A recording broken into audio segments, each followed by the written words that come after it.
from the Las Vegas Strip Studio in Las Vegas, Nevada. It's BettorCenter Live. I'm your host, Brad Stein. Welcome. Good morning. Hope you're having a wonderful day.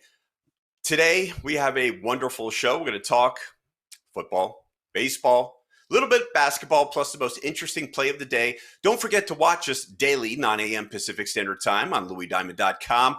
Also, YouTube at Louis Diamond. In segment one, we're going to be joined by three wonderful professional handicappers, part of our team. And then segment two, we're going to have another three come and join the panel. Let's introduce those first three guys. We're going to bring them out right now. We have Louis Diamond, Tony G, and Del W. Welcome to the show, guys. Morning, Brad. Hey, good morning, Brad. Morning, Brad.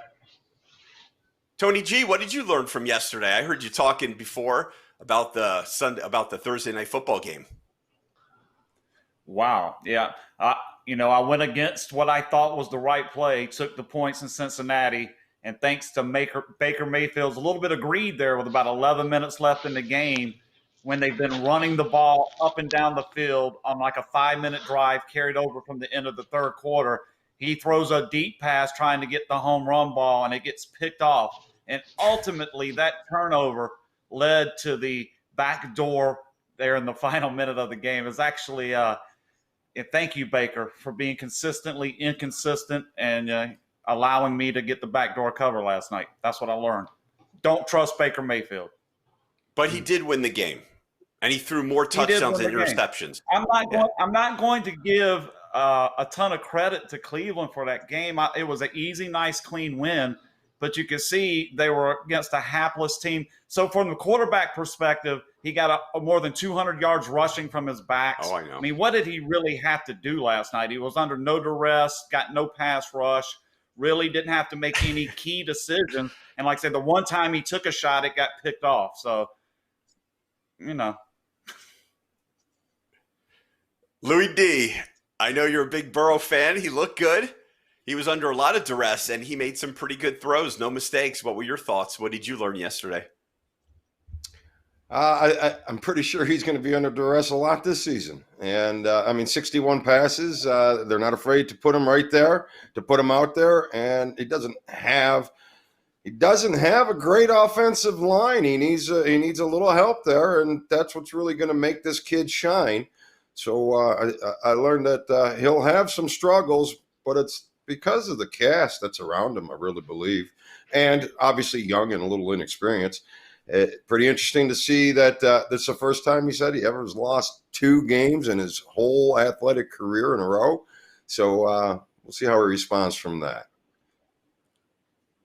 Del W, I know where you're going with this. What you learned, your Miami Heat are up 2-0 on the Boston Celtics. Boston had a pretty big lead, and that third quarter was abysmal for the Boston Celtics. And Brad Stevens, who's usually pretty even-tempered, looked a little peed off. What do you think? Yeah, definitely learned that the Heat are definitely a team to be reckoned with. They continue to be dogs in these games, and they continue to beat them outright. So Heat are definitely going to be something. And to touch on that Baker Mayfield thing, I was on the Browns, and getting backdoor like that was a little unfortunate. All he had to do was kind of hand the ball off. He had, I think, 250 yards from both of his backs. Just hand the ball off. And he got a little bit greedy, threw that pick, and we got backdoored. But it's fine. We'll move on from that. Gentlemen, that brings us to game number 1, which is the Nuggets at the Lakers. Game number 1 of the Western Conference Finals. It opened up plus 1.5 for the Lakers. It is now -7.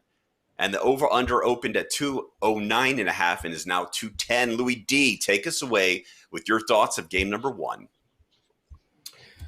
Well, Denver has really been stepping up the defense, and Lakers are pretty much the defense.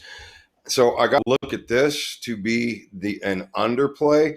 The question is we saw what the Nuggets did in game 1 of the last series, and then they rebounded back after a big game 7 7-game series. Now, are they going to have that same thing that first game? That kind of concerns me a little bit. If anything, I got to lean on the under here today. Just a lean. Gullidge, what are your thoughts? Well, I'm going to follow this pattern. I think the Lakers win this series in 5 or 6 games. but based on how they started the past two series, almost disinterested. The first game against the Rockets, that was basically it was a walkthrough. The Lakers did it like a dress rehearsal in game one. I'm kind of hoping, it's almost like a boxing match where you're just filling out your opponent and you're willing to give them a round or something, just to see what they got. Give me your best shot. Let me see what you got.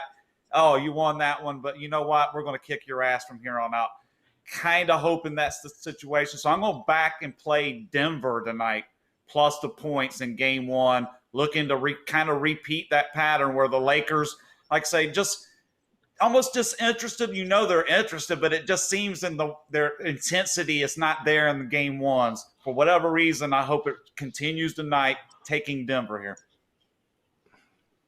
It does feel like LBJ over his career has, I guess, kind of picked the opposing coach's brain, said, you know what, let's see what they throw at us, and I'm going to make some adjustments. Del W, I saw you shaking your hand, or your head and hand.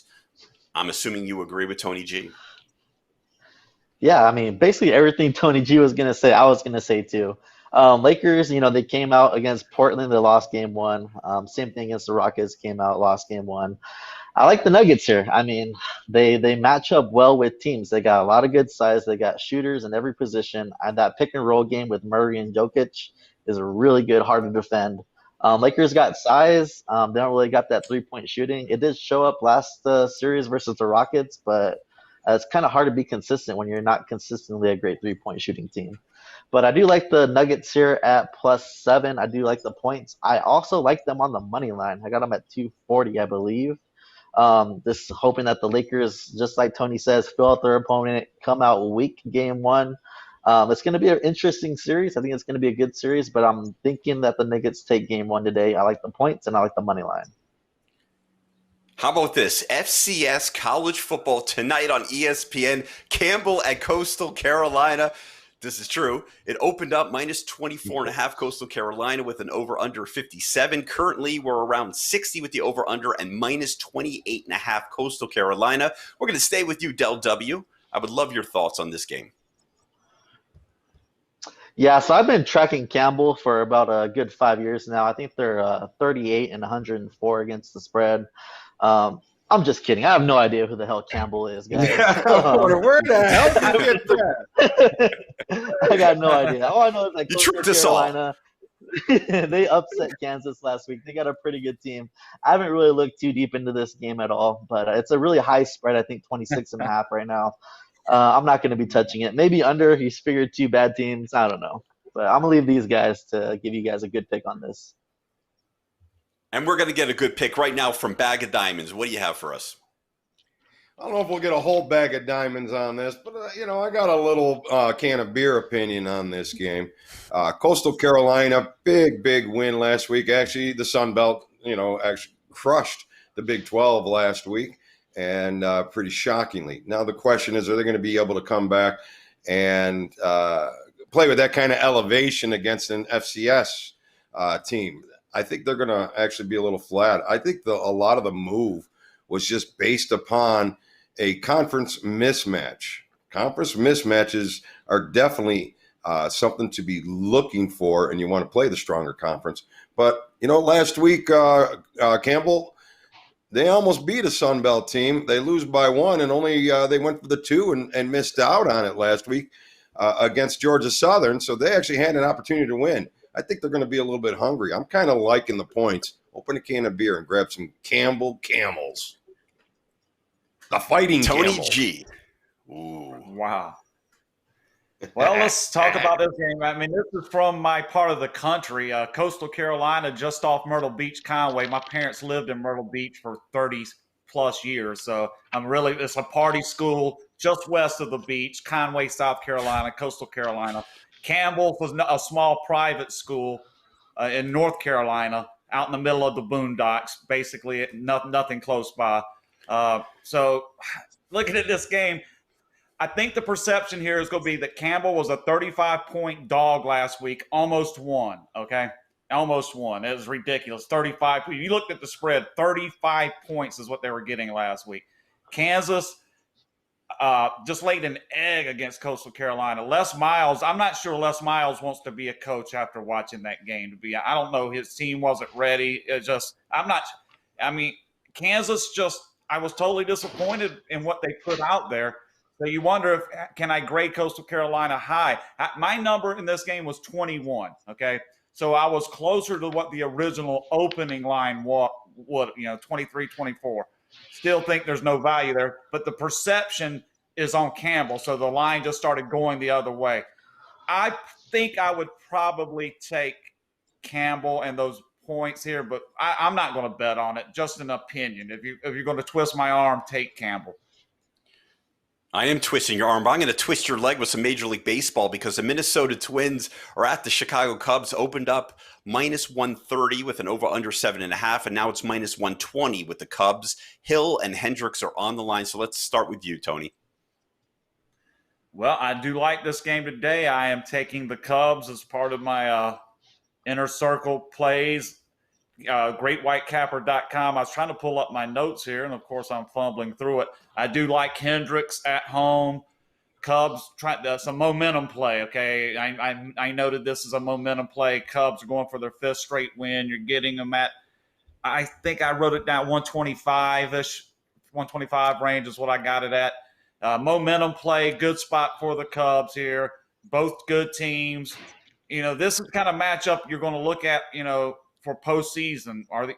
And you really with a shortened season, about the 13 start mark, most of these guys are going to be in mid-season form when they hit. So your best starting pitcher should be really at their peak when these playoffs, as opposed to coming into the playoffs with a tired arm trying to win the pennant, doing all the hard work just to get there. So it's going to be a different scenario. I like the Cubs here today. Great matchup and situation with the momentum for the Cubs. And, I think Louis, based on Louis' strategy, maybe even take a look at the under here because I don't think there's going to be a lot of runs tonight. All right, Lou, under? What do you like? Of course. Guys, sometimes, I am real easy to figure out. And this is kind of easy to figure out in certain scenarios. Minnesota. Are you not on the train, guys? Listen, 11-mile-an-hour winds blowing directly into home plate today. So they got the wind against you. Now, when you got the south-southwest and blowing out, you got to worry about it. But you got to worry about that wind blowing in. It's blowing in strong. You have Minnesota, who's been dead under. What scares me, though, today to make this a really big play is our pitching. Our pitching has been a little suspect on those unders, especially Rich Hill as of late. I believe he's got 3 out of the last 4 over, 4 out of his last 5 over.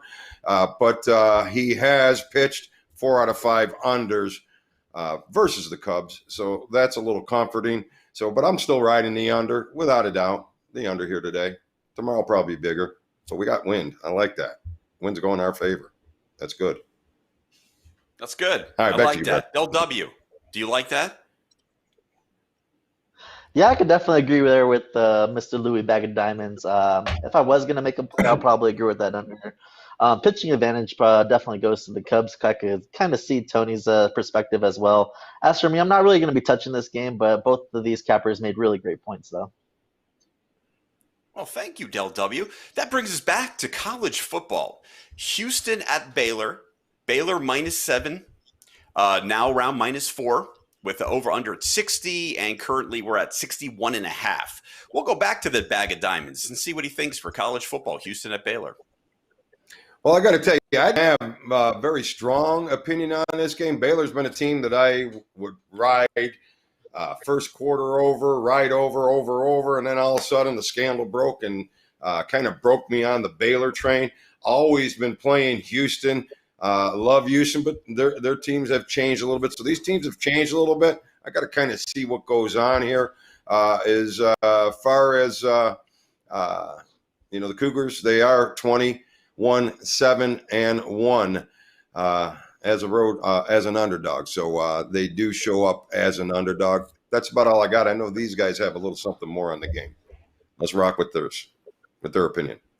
No pressure, Tony G, but you have a little bit more to add. Houston, Baylor. I'm actually going to play Baylor in this spot at home.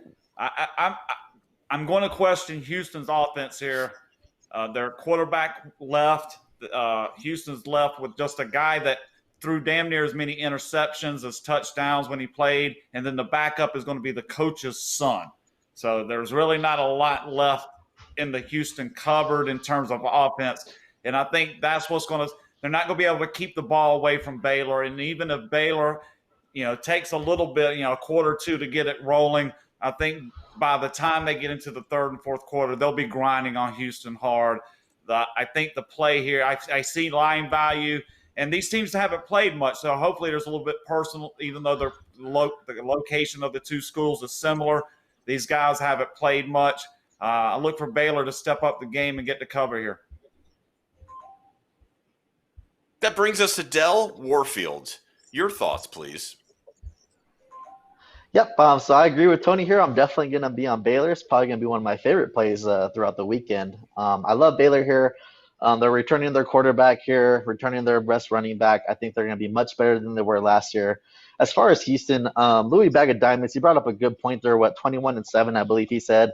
But that was with their, their best quarterback, who's now transferred to Miami. So I mean, they're left with scrubs at quarterback, and I think that guy kind of carried the team.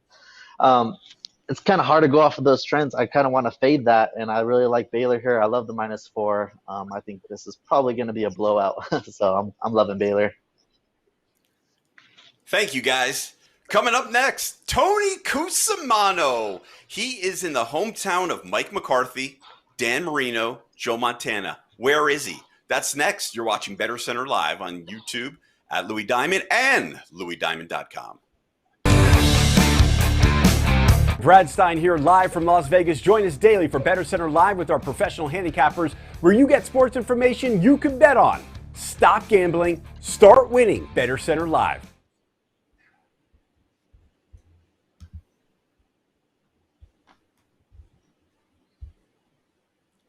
Hi, guys. Welcome back to BettorCenter Live on YouTube at Louis Diamond. Also, louisdiamond.com. We're going to go to Tony Cusimano in about 3 seconds. Tony C., you are in the land of Dan Marino. Where are you, and what are you doing?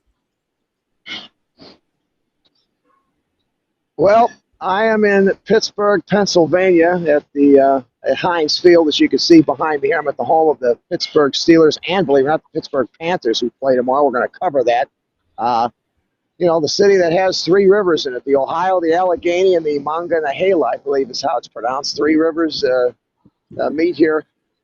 Real quick, guys, I want to focus on the city of Pittsburgh. We've got three things to cover, but I have to because of yesterday being in the Bronx and the Bronx Bombers. You guys haven't said anything about the Bronx Bombers last night again with a crushing 10 runs and 5 homers in 1 inning. The reason I say that is that, we have you guys always have your interesting play of the day. My most obvious play of the day is over Yankees again at the Red Sox. They're going to be smashing doubles and triples and everything you can imagine off of that green monster. I think you should go with the flow and take the over in that Yankee game, 10.5. There's an old saying by a great legend by the name of Yogi Berra, and it is, you can observe a lot by watching. Well, if you've been watching the New York Yankees the last just 3 days with the 20, 13, and 10 runs, you'll see the over as the play there in Boston tonight. Now back to Pittsburgh, Pennsylvania here. I am at Heinz Field, but quickly, we also have baseball in Pittsburgh. We have a twin bill, Cardinals and Pirates. Another quote from the legendary Yogi Berra, it gets late early out there. Well, let me tell you something. For the St. Louis Cardinals, it's getting late early out there. The Cardinals had some games at hand earlier in the year. If you remember, early on in the season, I think only had maybe 1 or 2 games the first week of the season, and then the second week they missed a few games because of the coronavirus. They've got 5 games at hand. This is their chance to get some W's, to get something in the win column. They lost 5-1 last night. If they have any aspirations for the postseason to catch those Cubs, they've got to start winning. I mean, they've got to do it on the road, obviously, here tonight in Pittsburgh. So we've got a doubleheader with Carlos Martinez in Game 1 and Trevor Williams. That game goes off at 1:05 Eastern. The second game is what I like. I like the over in the second game, over 7 runs with Chad Kuhl and Ponce de Leon for the Cardinals. The reason being is if you do your homework, Chad Kuhl, he hasn't gotten past the 5th inning in his last 3 starts. He's got an ERA of 5.81. So I really like the over in Game 2 tonight. Game 1 is going to be a 7-inning game. I'm not really crazy about that one. So there we are with baseball. Now, as far as college football goes, I am also, again, this is the home of, his alma mater. You mentioned him, Dan Marino. Heinz Field, well, they didn't play here at the time, but this is the home of the Pitt Panthers. We've got a game tomorrow with Syracuse. A very large line at 20.5. Pittsburgh comes in minus 20.5, and the over and under is 50. Pittsburgh just totally annihilated the Austin Peay Governors, 55-0 last week, and then Syracuse could hardly get any offense generated. They put 6 points on the board at North Carolina.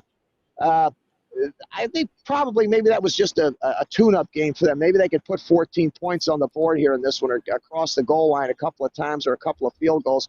Pittsburgh has a potent offense here. They got a high-octane offense. I really believe that game will lean to the over 50 tomorrow, and that is Syracuse at the Pitt Panthers, which is right here behind me tomorrow. And finally, Sunday's big home opener here, Denver Broncos at the Pittsburgh Steelers. Well, it's a must-win for both teams, and I'll tell you why. Denver, if they have any playoff aspirations, they really do have to come in with a road victory. It's going to be tough for them, obviously. I mean, they hardly had any offense Monday night, but it's their second conference game. They lost to Tennessee, now against Pittsburgh. If they have any aspirations, the Broncos, you know what I mean? They even at 7-9 or 8-8 with the new playoff format, they might sneak in as a wild card, but they've got to win these conference games. Now, as far as the Steelers go, it's a must-win. Might even have a playoff vibe here tomorrow, even though it's the first game here at Pittsburgh.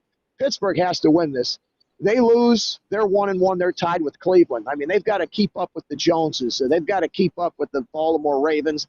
And believe it or not, their next 5 weeks, 4 of those games are against conference opponents. Denver, they play Cleveland in week 6. So they play the Houston Texans in week 3 after Denver. So they've got some conference play, and they've got to win these games if they have any playoff aspirations.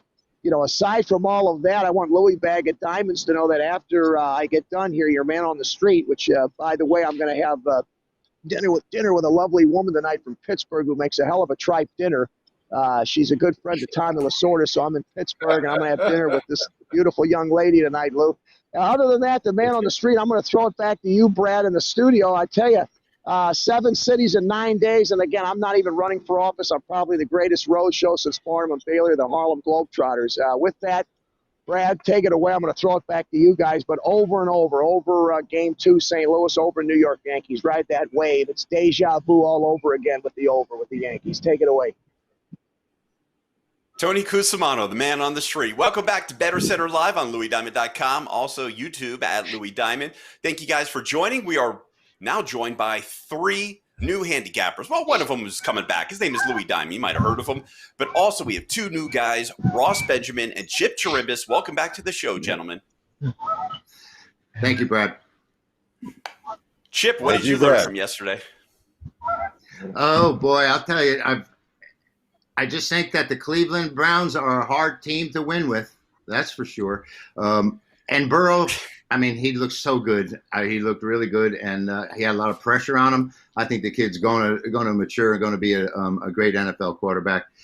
Starting his career 0-2 certainly doesn't help, but Aikman went 1-15, and Elway and those guys all suffered early on. And he did get drafted. He is playing for the worst team in the NFL, at least the worst team last year, Cincinnati Bengals. But I got a lot out of that. And the Browns are just going to be one of these teams that you're going to have to struggle with year in and year out. And, some of us have a nemesis out there in sports, and maybe an NBA basketball team or a baseball team where it just seems that you can't win with or against them. And there are other teams, of course, where you're just always clocking in the right manner. But the Browns are a tough team to make money with. I'll tell you that much. Louis. Yes, sir. D, what did you learn?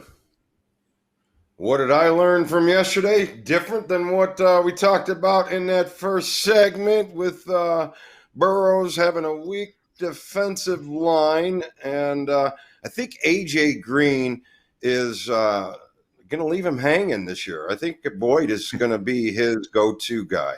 I think I kind of learned that. AJ has been delivered the goods a few times and hasn't been able to receive them. Let's put it that way. So I think that's kind of what I learned too. I think Boyd might be his go-to guy. And obviously Sample is coming in off of the injury, somebody to look forward to. He had a big game. So definitely saw that. I think he has a good target there. All right, guys, welcome back. Well, thank you. All right, Chip, let's start with game number one, where Yeah. Ross is hopefully on his way back. I'm back. Really? You know where I was? You know what? Give Wait, it wait, to Ross. you know where I was? Give it to Ross. My wife locked the front door on me, and I came in the back door. And so did Cincinnati, and the winner is a winner. Oh! Is a winner. Al Michaels. And That's where I was, Brad. I'm well, coming you know through what? the back door. If you were, and the truth of the matter is, if you had those depends on, like I told you, you wouldn't have had to leave real quick and then run back. So There you go. can have the Cincinnati Bengals. Congratulations, that was really great call. I'm And sorry you for had it all the way. delay, guys. I had it all. Oh, no, I had to run around the house and come through the back See? door for Chip. Well, Ross, yeah, we believe that. That's a good excuse. I believe that. But what I learned yesterday is that you didn't get to do your most interesting play of the day, which you will do later. Right. It looks like you're going to double. Yeah, You're I'll going to have do a double two of header. them actually, Brad. Yeah, to two make of up them. for Why it. not? How's that? Of course. I think How's that's that? fair. It's beautiful. But let's start with game number Good one, guys. mood. Basketball. All right. NBA playoffs, game number one. Nuggets at the Lakers. We'll start with you, Ross.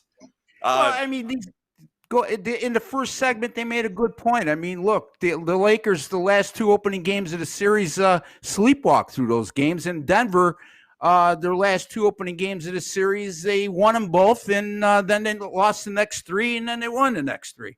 So there's definitely a pattern there. The only thing I don't like, and I think my partner Chipper is going to elaborate on this further, is the fact that where this game opened, I think at 6.5, it's up to 7, yet most of the money's on Denver. So I'm going to lean toward the total in this game, guys. I think that the Lakers' length on defense is going to give Denver fits. And I like what Denver has done defensively after, for most of the time in the bubble, they couldn't guard anybody. And now they really see the more the importance of the games have increased, the better their defensive play has gone. So slight lean for me, going under the total in game one of the Western Conference Final. All right. I have it where the Lakers actually opened up plus 1.5. Now it's -7. Opened up at 2.5, 209.5. Now up to 210 on the over/under. Chips. Agree? Disagree? Well, I don't know. Are you saying to me the opening line on this game was the Lakers 1.5? That makes no sense. I never saw it anything. I never saw Yeah. it at anything but 7. So, and That and here just we might have be an error on, that might be an error. it might be a typo. I see the error. because, Yeah, all right. there you go. Okay. So, Lakers are 7. They've sleptwalked, like everyone said, the opening game of the series. And but that's not the Nuggets style, because they don't need to win early. They're 1-3 in the two series they've come from behind. First time in NBA history a team has ever done that twice in a playoff series, down 3-1 and end up winning the series. I think the Lakers are going to be a little more attentive this time around. They know they don't have the Clippers in front of them. They have the Denver Nuggets. Denver is, I believe it was 26-17 against the points in the last 43 meetings. But I don't know if that has any significance here. I just think the Lakers got it their way. They got a shortened season with a veteran team that were able to heal, and they have the two most powerful guys out there for that combination with Davis and LeBron James. LeBron is such an incredible facilitator. If there was anyone else could do anything on that team, I don't think there's anybody would be close to him. I'm going to take the Lakers in this game. Thank you. Louis D., do you have anything to add or subtract? No, I'm just kind of rolling with my under, and I'll be honest. From what I see, after I don't think that really was an error. I think you had an open number. Bookmaker had it at -1, and Bet Online had it at -1 on the 15th of September, and then bam, it got slammed. So I think there was a quick number out there that actually got posted, and it got slammed ridiculously, and it came off the board and came back to 6.5. So that was, and that does happen a lot. And that's why if you're on the screen, you can actually grab certain little advantages. But the window was extremely short. So, but it was there. I had a couple different books. So, but anyways, that being said, I'm still rolling with a little bit of a lean on the under in this game. Back to you, Brad. College football, Campbell at Coastal Carolina. It is currently now minus 28.5 Coastal Carolina over under at 60, and that opened up at 57. Chip, thoughts? Yeah. Big game. Well, when I ESPN. think of Campbell, I think of Andy Warhol, and I think of a tomato can, and I have no clue about either of these teams. And if you bet this game, you get what you deserve. You need help. Money. Fighting camels, baby. Hey, you know what? Chip could not only play for Campbell, he would be a star. Oh, you know what I mean? So, yeah. I mean, again, Good hands. guys. Yep. FBS team against FCS team, big line. Louis mentioned that Campbell almost knocked off Georgia Southern last week, but Georgia Southern had 11 players get suspended 2 hours before game time, and that line went from 35 to 28.5. Campbell only 4 games this year, so they're of utmost importance to them. They're not going to catch anybody by surprise here. Look, Chipper said it. Yeah, look at me in the eye, folks. If you bet on this game, call 1-800-I-NEED-HELP. Yes. Hey, Ross, that better be one heck of a party school. Louis D, do you have anything to add on that game? What was that number again? 1-800-I-NEED-HELP. Hold on. I still believe there's a small can of beer game on it with all them points, and but nothing crazy. I mean, I like action, guys. I'm not going to hide behind it. And if I'm betting $10 on a game or $50 on a game or $25, you want to know something? Hollywood sucks. These are better than any fucking movie they put out. So, and I learned something at the end of it. So, I like to learn things when they're on TV. Fuck, I got all these TVs. Let me put them to fucking use. All right. All right, Ross, we move to Major League Baseball. The Minnesota Twins at the Chicago Cubs. That opened up minus 130. Chicago now at minus 120 with Hill and Hendricks on the line. What are your thoughts for some MLB? Well, I mean, I would not fade Kyle Hendricks at home. He's been terrific at Wrigley Field the last 2 years.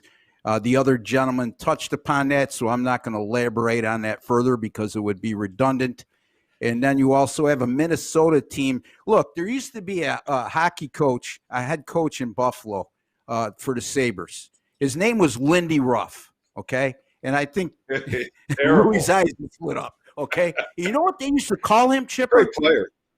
Ruff at home and Lindy on the road, okay? So that's the Minnesota Twins. They're 20-5 at home. They're 5 games under on the road. I'm going to have a lean toward the Cubs here as a short favorite. Chip, you heard that. What can you add? Well, he's. I think the key factor here is Minnesota's play on the road compared to when they are at home, and I agree with him 100%. I love this guy, this Kyle Hendrickson for the Cubs. He's so, if you play ball and you watch these guys at the plate, I don't think they're ever comfortable with him because you're getting so many different speeds and so many different pitches coming from angles. I just love the crap he throws up there, and people have difficulty putting the bat on the ball.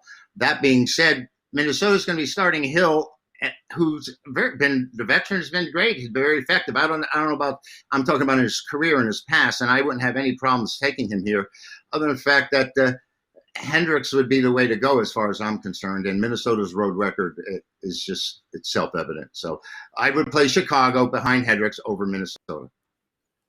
All right, thanks, Chip. We're going back to college football, but this time they're bigger teams. We have Houston at Baylor.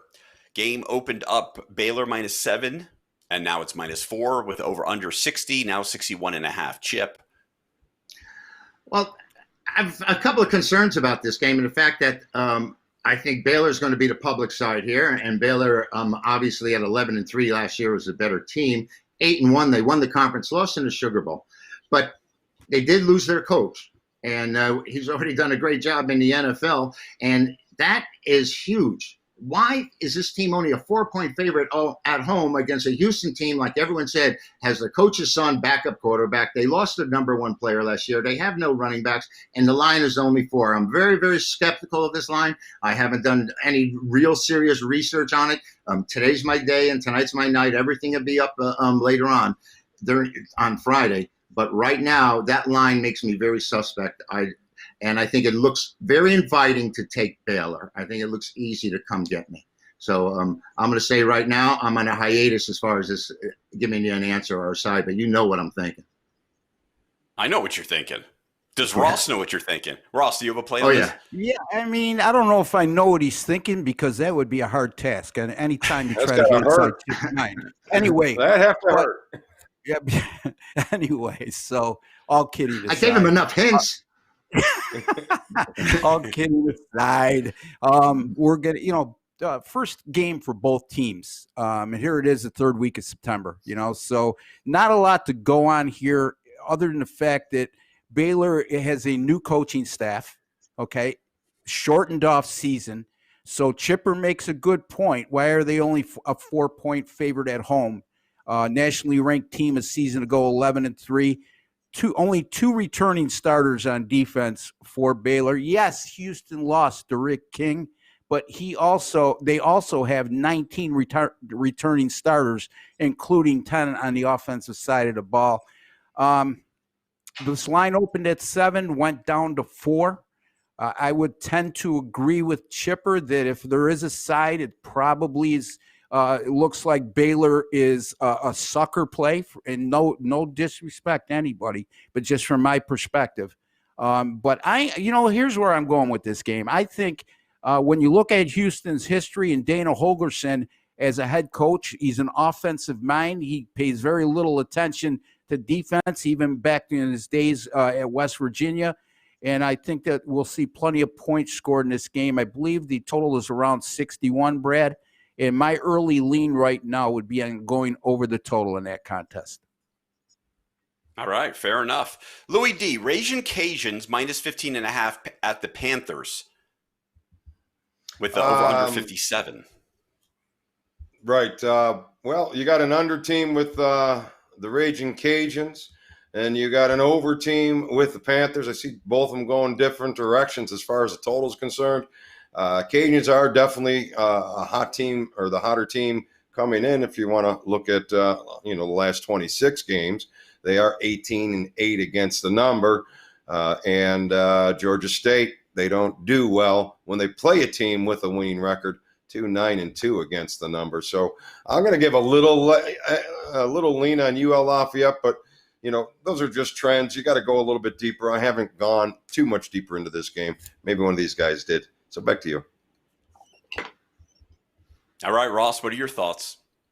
All right. So, again, this is one of my most interesting plays of the day. I'll get it out of the way now because I have 2 of them. UL Lafayette coming off that upset win at Iowa State last week as a double-digit underdog. At that time, Iowa State was the number 23 ranked team in the land. Number 1, I thought they were overvalued, Iowa State, to start with. Not overvalued in that particular game, but overrated. Let me put it that way. And UL Lafayette proved that to be true. That was the first win by UL Lafayette in program history on the road against a ranked opponent. Now they go on the road against a fellow Sun Belt opponent that was 7-5 a season ago. Yeah, they don't do well against winning teams. It's still early in the year, guys. It's only one game. So yes, UL Lafayette is 1-0. For anything else, guys, you see this line open at 17, it moves down to 15.5. I just can't believe for the life of me that a team like UL Lafayette, who's coming off such a monumental win, is going to be anywhere close to mentally stoked as they were a week ago. And Georgia State certainly had the benefit of watching the tape on that game. I'm not going to call for the outright upset here, Brad, but I am going to take the points, 15.5. I'm going to take Georgia State plus the 15.5 against UL Lafayette. No, I'm not calling for the upset, but it would not shock me whatsoever if this game goes right down to the wire. Very good, Ross. I want to stay with you just on the Raging Cajuns minus 15.5 at the Panthers, over under 57. What your thoughts are for that game? I just gave it to you, I think. Yes, you did. Yes, you did. Hey, Yes, Brad. you did. Wait, Brad, let me rewind the tape. Go ahead. I'm sorry. No. Yeah, I rewound it. That's okay. No, hey, look, Chip. we're all entitled to mistakes, except for Louis Bag of Diamonds. He's perfect. Damn straight. Whoa. You guys witnessed the greatest thing ever. I made a mistake 3 days ago. The first time in 50-some years. And you guys were able to witness It that. happens. Hey, Brad, you're It my happens. man. Just continue on. It was a mistake. No biggie. Let's go. All right, Chip, go ahead. No. Oh, really? Okay, this is a great one. Ditto. I agree with everything that Ross said. That's all I can tell you. To me, it's more. I don't care who they're playing. It's a psychological impact of last week's win, and it is a conference opener, and they are on the road. Like you said, Georgia Southern's had a little time to observe what they saw last week, but I can't see this Louisiana team, Lafayette Cajuns, coming to play. I mean, they're going to come to play, but they still have to be riding high. I think it's really tough for them to get in the same place they were last week. I would take the dog, no matter who they are in this game. That brings us to the most interesting play of the day. So we're going to bring back every one of our team, our staff, our pro handicappers. And we already got Ross's. So let's go with Louis Bag of Diamonds. You start us off with your most interesting play of the day that we've waited so long and patiently for. Well, it's going to be well worth the wait because it's going to be a nice little teaser, and it's going to be an NFL teaser that I am going to roll a barrel and fill up the truck and make some money with here this weekend. So, and let's just, let's look at reality. Baltimore is just, dominating, absolutely dominating. So is there any, and Houston, absolutely garbage. Absolutely garbage. Is there any possible way in your mind that you could think that Baltimore's not going to win this game? Not in my mind. I'm teasing them down. They're probably got the cover as well. But I'm giving you a free teaser here right now. So Baltimore, there's your first play on the teaser. 6-point teaser, guys. 6-point teaser. Don't go to the 7. 6 points only. So then we're going to throw in, after that, we're going to play the Cardinals. Cardinals, big win last week. Are they going to be flat? Even if they are a little flat, Redskins are coming off the big win last week. I don't think the Redskins are going to be able to compete with the Cardinals this week. They get back down to reality. Cardinals, obviously, I'm high on Kyler Murray. So we're rolling with the Cardinals as the other team. The Chiefs. How are the Chiefs not going to crush this Charger team? How can the Chargers get points on the board? How can the Chiefs not put points on the board? How are they not in your teaser this weekend? And your last team will be the New Orleans Saints. Come on. They're going to be plus. You're going to get them at +2. They're probably going to crush these Raiders. The Saints are an awesome road team. I don't care if it's the Raiders' first home game or whatever it is. 2 different ball clubs. It's a nice 4-team teaser for you for Sunday. I took a little wind out of it, though, so gave you too much time. But 4-team teaser for Sunday. Write it down, cash it Sunday night. Back to you, Brad. That brings us to Chip Chirimbis's most interesting play of the day.